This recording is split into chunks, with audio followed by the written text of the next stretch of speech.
tout le monde est focalisé sur cette rencontre, sachant que on se doit de gagner. Et si on se doit de gagner, voilà, on doit avoir la tête rivée sur la victoire, mais sans se mettre la pression. Sans se mettre la pression, moi je remplace quand même Thomas Mekich aujourd'hui pour vous présenter la quotidienne. En tout cas, je suis ravi d'être avec vous. J-1 avant le déterminant France-Pays-Bas qualificatif pour la Coupe du Monde en Russie en 2018. Et la préparation continue pour les hommes de Didier Deschamps. Et grâce à Guillaume Bigot et à la Fédération française de football, on vous propose les images du dernier entraînement des Bleus à huis clos, en salle et sur le terrain Michel Platini. Et vous allez voir, ça chante pas mal pendant le Taureau. C'est le Clairefontaine Express.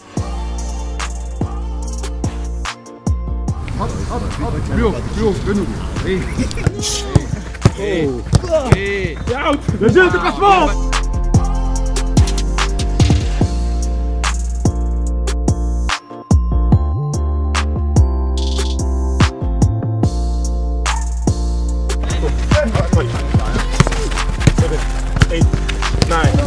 J'ai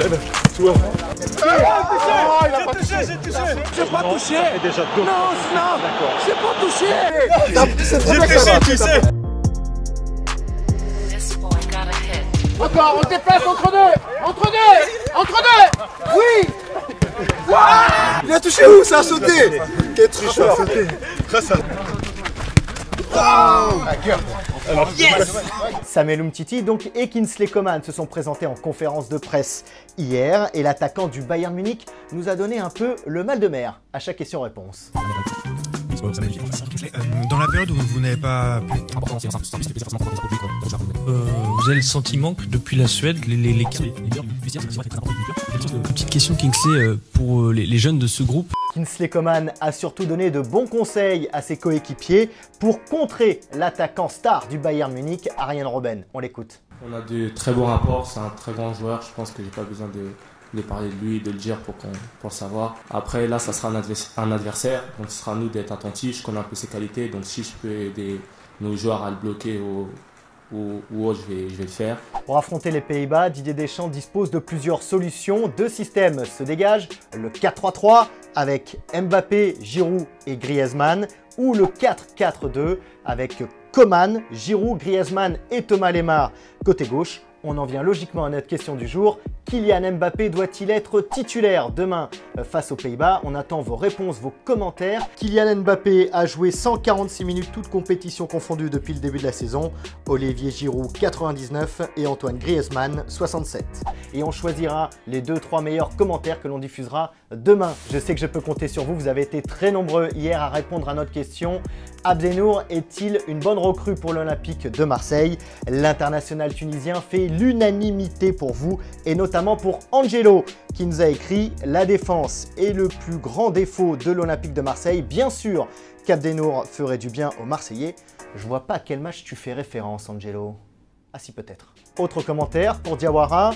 Abdenour arrive revanchard à l'Olympique de Marseille après son passage moyen à Valence. C'est donc bon pour l'OM. Aymen Abdenour a été présenté ce matin au centre d'entraînement Robert Louis Dreyfus, accompagné de Zubizarreta et du président du directoire de l'OM, Jacques-Henri Hérault. L'occasion pour le président d'évoquer la volonté de l'Olympique de Marseille de recruter un deuxième attaquant. Et selon nos informations, Konstantinos Mitroglou, l'attaquant grec du Benfica, serait la priorité de l'Olympique de Marseille. Les dossiers Origi et Aboubakar restent cependant d'actualité. Au PSG, c'est sans doute la fin du feuilleton Serge Aurier. Le défenseur ivoirien a tweeté le signe validé avec des petites flammes sur les réseaux sociaux, ce qui sous-entend qu'il a obtenu son permis de travail pour aller en Angleterre et qu'il pourrait rejoindre Tottenham pour près de 25 millions d'euros. Et enfin, on l'a appris aujourd'hui, après le fiasco de l'Euro féminin, Olivier Chouafny est remplacé par Corinne Diacre pour entraîner l'équipe de France féminine. On souhaite bonne chance à Corinne Diacre, avec en perspective la Coupe du Monde 2019 qui sera organisée en France. Le mercato, l'équipe de France, la pression monte. On va souffler un petit peu avec une bonne boulette. Ça fait du bien, c'est la pause fraîcheur.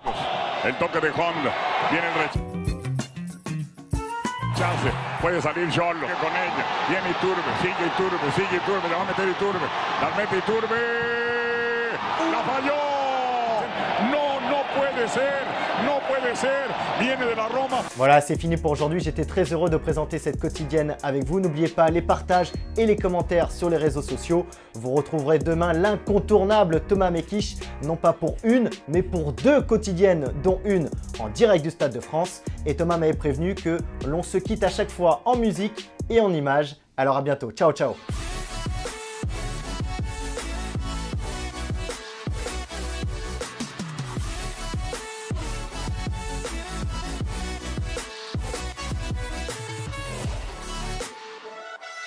Et au fait, vous voyez le petit logo Téléfoot au milieu de l'écran, eh bien on clique dessus pour s'abonner. Rejoignez-nous pour avoir la quotidienne dès sa sortie chaque jour et aussi tous les contenus exclusifs de Téléfoot. A tout de suite.